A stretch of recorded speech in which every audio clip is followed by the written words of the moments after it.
I'm gonna film. Say hi. I'm never getting breakfast ever again. Never cooking for you ever again. So anyways, welcome back to the channel.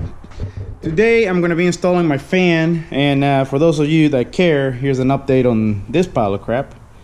Finally got that seat in. That seat's gonna go in now. But nobody cares about that one.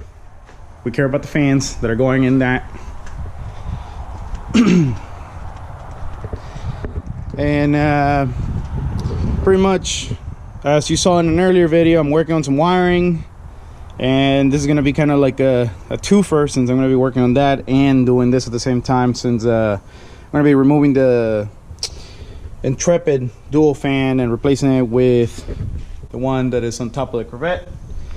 And while I'm in here, I'm also going to cut this tab right here. I actually started and then decided that some of you might be interested on it.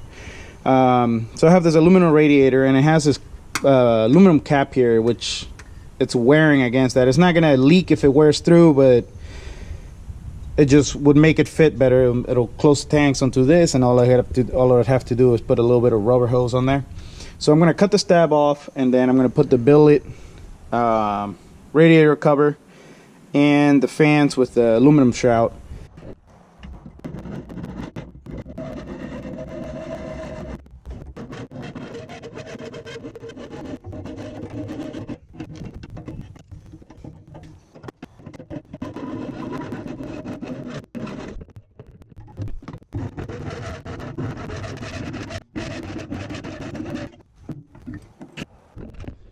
So now I'm just gonna hit that up with a file and make it flush with everything else. I think somebody else, whenever they installed this one, they actually cut some tabs here, because you can see that it's been cut and they didn't put any paint on the cut, and it's rusted. But it's just on the edge, so it's nothing to worry about. I'll touch everything up once I even this whole thing out with a file. And as you can see, they didn't even touch the radiator or the condenser. So now I have ripped up both relays, and I've separated all the live wires, which I'm going to reuse for my ignition hot wire and my, whatchamacallit, for my transmission fan. And now these are the wires that were the power feeds for both the relays. So you see there, that's a factory joint. I just took the tape off, so I'm going to snip one of those and just make that a single. And same here with the negative temperature switch.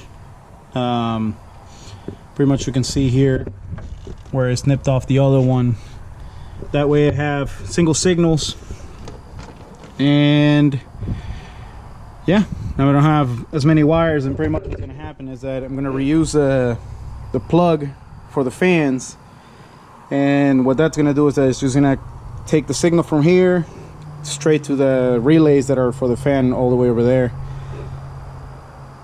And that way I can kind of clean up this area right here, get rid of these two, and then I might end up relocating these, not sure yet.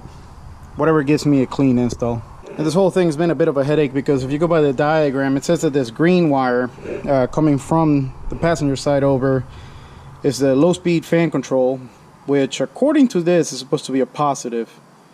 But if you look at the way that this is laid down on this diagram, you have two positives going up to the top of the relay. One's the heavy gauge that feeds the fan, and the other one is the ignition. But this says it's ignition, so yeah. Now what I was testing is to see if that signal goes through the fuse, and maybe this line's not supposed to be here, or what the deal is, but it doesn't. I mean, through the switch, but it doesn't. So what's gonna happen now is that I'm gonna make the connections the way I think they meant this diagram to be, and then check if the fan comes on with the computer and or the temperature switch. So figure out if I have negative or positive signals. Based on the wires I have, it should be negative signals, but this says otherwise. So I gotta double check the wiring before I finalize everything.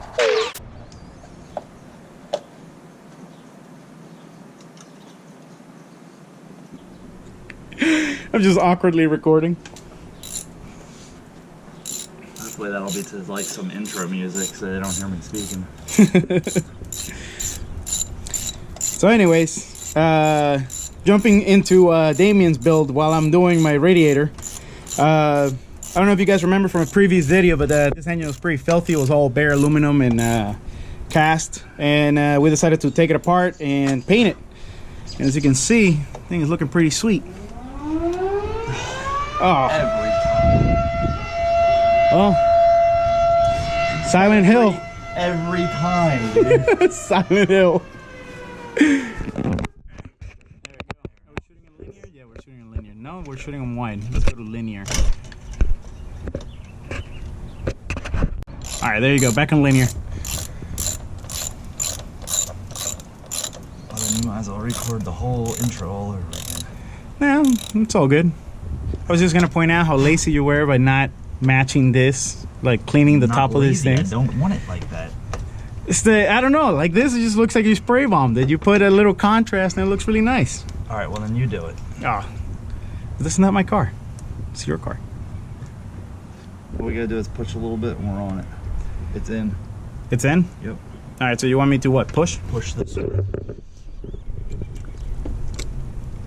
I'll try to get closest to the edge as possible. As long as you're biting behind the, what you plant, you got plenty. Yeah. Oh, is it tight? Oh, the bottom. Crooked as.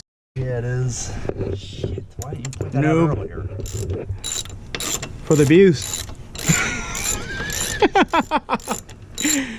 Oh. Anyways, so while he finishes that, so we added a spacer plate to move some of the vacuum lines from the top. As you can see, he's got the block off plate up there now, and we also did a fuel line kit because his tank was riddled with holes, and decided to just patch them instead of replacing the tank. I didn't patch anything. You can blame that on Doug. Oh God! You hear that, Doug? It's your fault. Compressor line patches in there. Oh God. Well, anyways, this thing's looking a lot cleaner, and I figured it would be a nice update because I don't think you guys have seen with the new wastegate that he's running from Anderson Performance. New turbo. Yeah, new turbo. What else you got? The Alki, The Alki kit. Wastegate, the turbo. 911 billet.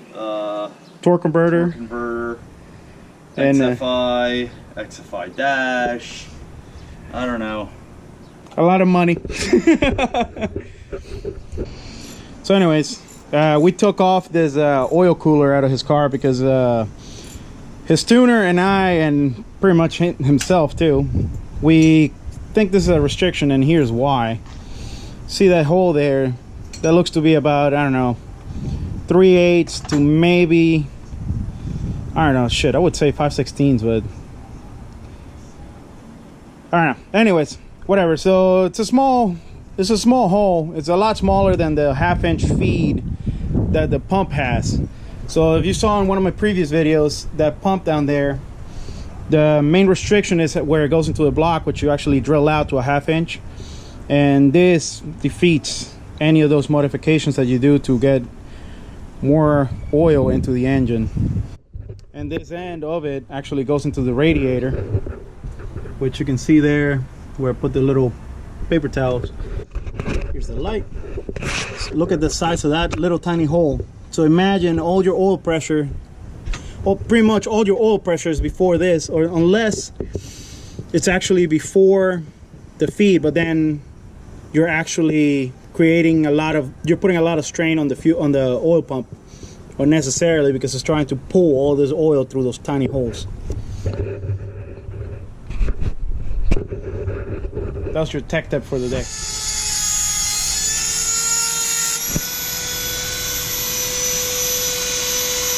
Steady.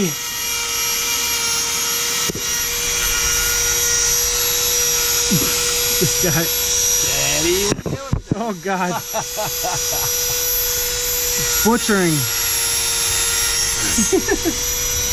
All this for this steering shaft right here. 2-hour project. It was supposed to be a 5-minute thing. But this thing was butchered. This steering shaft was done for, so out with the old, in with the new.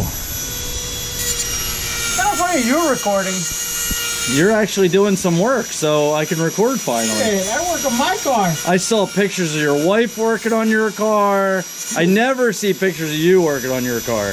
Well, I can't take pictures of myself. Yeah, that's the excuse he uses. You done yet? Nah. Alright, I'm stopping this.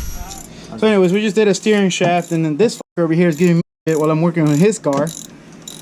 But trying to make sure you know. did I make it easy? Did it go in easy? Just trying to make sure you know what you're doing before you do your own car. Oh, of course. You know. Giving you one to test on. Man, that looks good. It looks much better in your car. Yeah, it does. Go ahead. I am not going to want to drill speed holes in this. Period. All right. Ever. All right. Remember that. I'm gonna be drilling speed holes on mine, and then he's gonna want to do it. You watch. You watch. Never do I want to do that. You watch. Actually, let me go over here. Look how pretty that came out. That's the old steering shaft. Still working on this pile. We already did that. We already went over the old steering shaft. Oh, you already did? Oh yeah, I forgot you were recording that. Yeah. Well, that was kind of a nice intro. But anyways, let's go back to my radiator. So anyways, now I'm test fitting the fan shroud. You probably saw this on the Instagram, but pretty much this guy's gonna go. Now I ran into an issue where it's hitting the lower radiator support, so I'm gonna have to do a lot of trimming to bring this down so it sits flat on the top, and that way I can use my new billet radiator cover.